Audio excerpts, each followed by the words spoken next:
Assalamualaikum warahmatullahi wabarakatuh. Jemaah dirahmati Allah Subhanahu wa taala. Segala puji bagi Allah Subhanahu wa taala yang telah memberikan nikmat iman, Islam dan sehat untuk kita. Salawat dan salam semoga selalu tercurahkan untuk baginda Nabi Muhammad sallallahu alaihi wasallam. Jemaah dirahmati Allah, pada kesempatan yang berbahagia ini saya akan membawakan suatu ayat dan satu kisah yang menarik buat kita. Bagaimana Islam memerintahkan kepada hamba-hambanya untuk memohon dan meminta pertolongan kepada Allah Subhanahu wa taala. Nabi SAW pernah bersabda, "Idza sa'alta fas'alillah wa idza ista'anta fasta'in billah." Jika engkau meminta sesuatu, maka mintalah pertolongan kepada Allah. Jika engkau minta perlindungan, maka mintalah perlindungan kepada Allah Subhanahu wa taala. Di saat-saat kita dalam keadaan sulit, maka saat itu lebih pantas untuk kita adukan semuanya kepada Allah Subhanahu wa taala. Yakinlah Allah pasti memberikan jalan keluar atas segala permasalahan kita.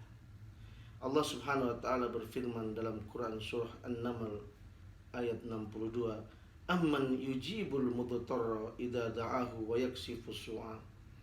Atau siapakah yang memperkenankan doa orang yang dalam kesulitan apabila berdoa kepadanya dan yang menghilangkan kesusahan. Maka di sini Allah ingin memberitahu kepada kita bahwa Allah akan memperkenankan segala doa. Kata Allah, "Ud'uni astajib lakum."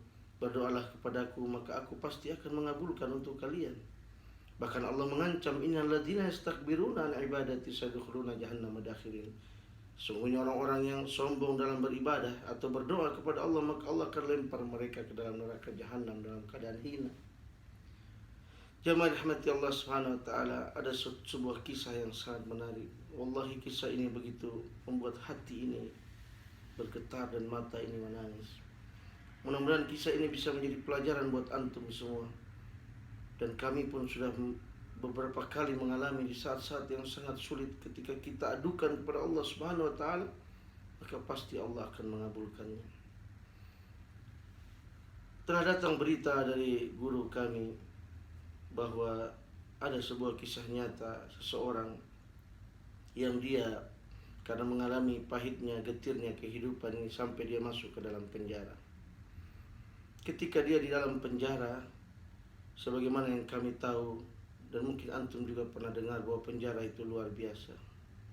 Bagaimana orang akan masing-masing hanya memperhatikan dirinya dan tidak peduli dengan orang lain.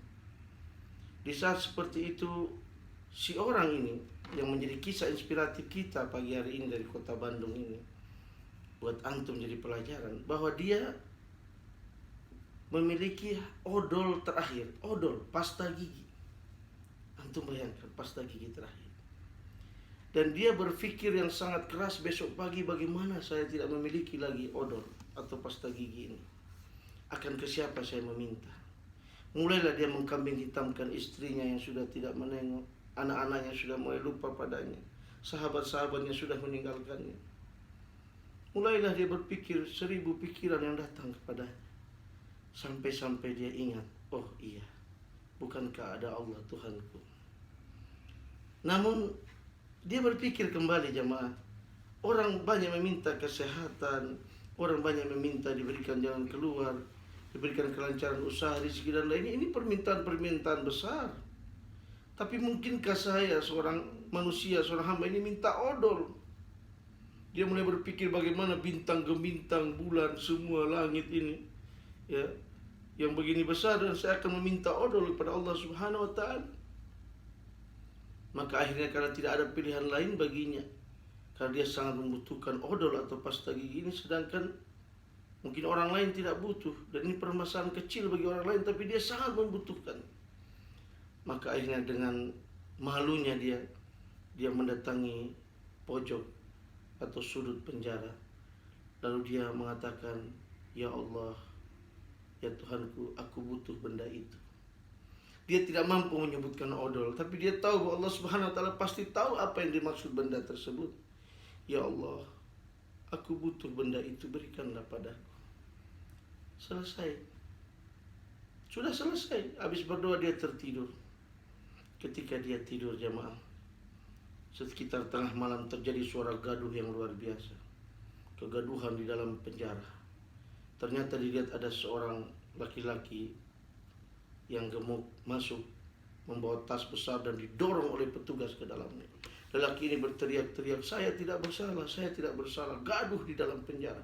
Didorong petugas. Lalu petugas mengatakan, semua orang yang masuk ke sini selalu mengatakan saya tidak bersalah. Maka sudah, orang ini masih menangis. Pria ini yang baru dimasukkan penjara, yang dia mengatakan tidak bersalah, menangis bersedih di pojok penjara. Maka disamperin oleh orang yang minta odol tadi kepada Tuhan. Dia hibur mereka, mereka saling bercerita sampai mereka berdua tertidur. Ketika dia bangun di pagi hari, dia kaget. Pria gemuk di pinggirnya ini sudah tidak ada. Apakah saya mimpi apa tadi malam? Tapi benar sudah tidak ada.